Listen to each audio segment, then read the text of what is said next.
देख रहे हैं next 9 news political bite. UP में इस वक्त गोला गोकरनाथ सीट को लेकर चर्चा जोरों पर है। गोला गोकरनाथ सीट एक ऐसी सीट हो चुकी है दोस्तों, जिस पर दो पार्टियों की निगाहें एकदम टिकी हुई हैं, पहली सपा, दूसरी भाजपा। देखिए, गोला गोकरनाथ सीट की बात करेंगे तो इस वक्त उपचुनाव उस सीट पर होने हैं। तारीखों का ऐलान हो चुका है। दोनों पार्टियां दमखम के साथ मैदान में उतरने के लिए बिल्कुल तैयार हैं।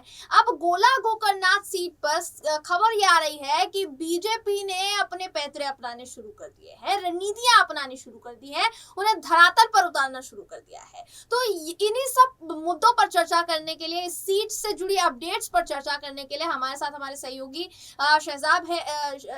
Sajib I am so sorry. बोलिए। फिर से कह दीजिए सर, नहीं, नाम भूल गई। इंट्रो से दोबारा साजिब।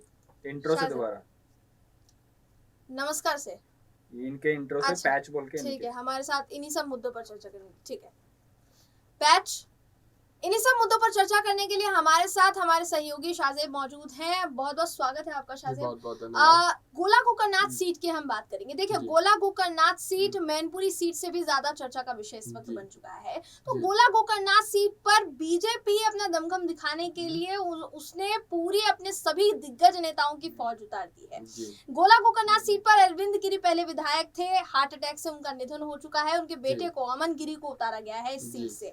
तो देखिए, अगर पिता का वर्चस्व ज्यादा था उस सीट पर, तो जाहिर सी बात है कि बेटे का भी वर्चस्व होगा। तो कहीं ना कहीं अखिलेश यादव के हाथ से ये सीट निकलने के लिए बीजेपी ने तैयारी तो नहीं कर ली है? जी देखिए, जिस तरीके से भाजपा यहाँ पर क्योंकि अखिलेश यादव के हाथ में पहले भी नहीं थी ये सीट, और मैनपुरी से ज्यादा चर्चे में रहने का इसका कारण ये है कि मैनपुरी को लेकर के लोगों ने अपने मन में एक बात बना ली है कि वो तो सपा की सीट है, लेकिन गोला गोकरनाथ सीट पर टक्कर की लड़ाई होती थी। अगर बीते जो 2022 का चुनाव हुआ विधानसभा, उसका अगर देखे, आंकड़ों को अगर देखे, तो 96,000 के लगभग सीट सपा लेके आई थी, और अरविंद गिरी जो थे भाजपा से, वो 1,26,000 के लमसम वोट लेकर के आए थे। तो ज्यादा कुछ खास अंतर नहीं था। लेकिन इस वक्त क्या है कि वहां पर सहानुभूति और सहानुभूति वोट बैंक की लड़ाई है कि एक तरफ मुलायम सिंह यादव का निधन है, एक तरफ अरविंद गिरी का निधन है, और भाजपा ये नहीं चाहती कि आगामी जो विधानसभा और लोकसभा चुनाव, अन्य राज्यों में विधानसभा चुनाव है और लोकसभा चुनाव है,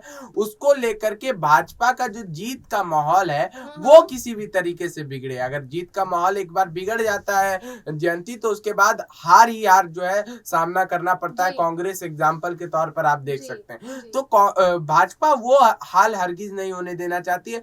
इस वजह से उस सीट के लिए भाजपा तमाम कवायद कर रही है, नाक रगड़ रही है कि उस सीट पर एक भी नुकसान, 1,000 वोट का भी नुकसान में भाजपा को ना हो। देखिए, तो क्या आपको ये नहीं लगता कि वो जो सीट है, उस सीट पर देखिए भाजपा के ही पहले विधायक थे, तो भाजपा का वर्चस्व ज्यादा होगा, भाजपा की पकड़ उस पर मजबूत होगी सीट पर, तो उसको इतनी ज्यादा तैयारी करने की जरूरत क्यों पड़ रही है? देखिए, मैनपुरी की आप बात कर लीजिए एग्जांपल के तौर पर, कि मैनपुरी सीट पर कहीं ना कहीं अखिलेश यादव को या समाजवादी पार्टी को इस बात पर भरोसा है कि मैनपुरी सीट उनके हाथ से नहीं निकलेगी। तो क्या गोला गोकरनाथ सीट को लेकर बीजेपी असमंजस में है कि कहीं उसको डर लग रहा है कि अभी सपा की मुलायम सिंह यादव का निधन हो चुका है, तो यहाँ पर भी कहीं सहानुभूति वोट बैंक सपा के लिए काम न कर जाए, इस बात का डर है क्या बीजेपी? जी बिल्कुल, देखिए, इस बात का डर बीजेपी को है कि सहानुभूति वोट बैंक, इस वजह से मैनपुरी पर अपना प्रत्याशी उतार करके दिग्भ्रमित करने का काम भी भाजपा यहाँ पर कर रही है, समाजवादी पार्टी को।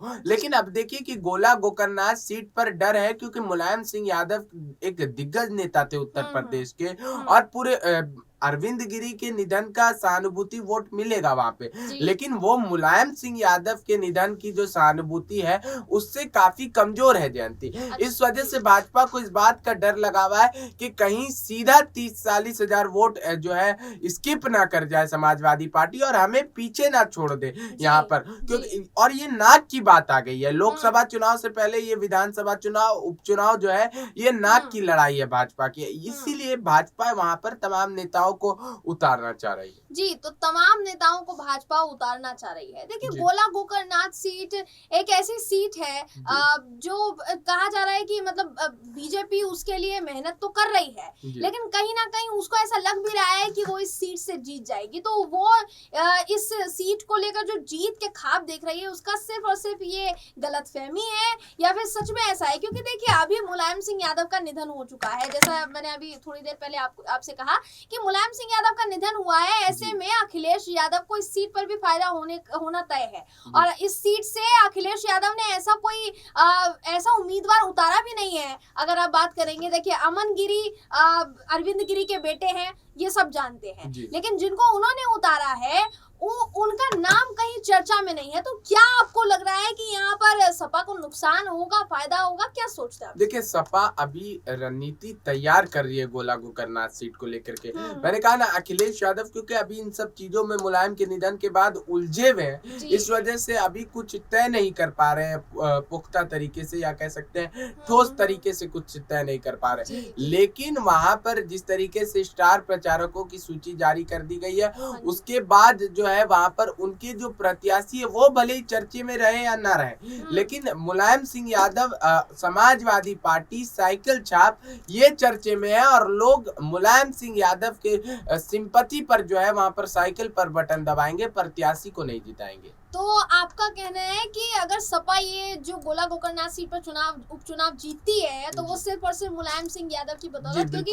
अखिलेश यादव भी अभी उतना कायम नहीं हो पाए हैं कि मुलायम सिंह यादव के जाने के बाद कि उनके नाम पर चुनाव लड़ा जाए और जीत भी लिया जाए, ऐसा कहीं कहना है आपका? जी बिल्कुल। देखिए, अभी तक मुलायम सिंह यादव के नाम को कई सालों तक भजाने का काम अभी सपा करेगी, और यही काम जो है गोला गोकर्णनाथ सीट पे भी सपा करने वाली है। जी, तो गोला गोकर्णनाथ सीट पर सपा करने वाली है मुलायम सिंह यादव के नाम का इस्तेमाल।